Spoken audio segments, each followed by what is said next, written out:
Hey guys, we're from St. Andrews Turi. Come here with us as we build the Rome Air Bike.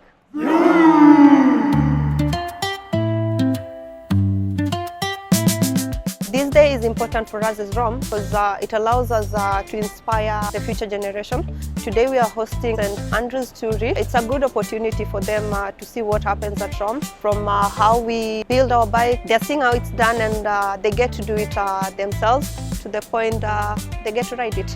So the major impact for having the students here today is to encourage these students who want to pursue engineering as a career in the future, and how engineering is going to be applied in the real life situation.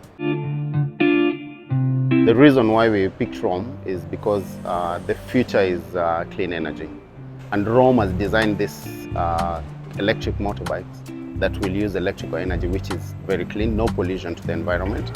And we want these young engineers or aspiring engineers to start thinking in that particular direction. 100% I feel inspired, because initially Rome started off as just changing cars from gas to electric, and to see the evolution of it has been very inspirational for me. I was impressed with the performance of the team. While they're doing the assembly of the bike, they did well in the first learners.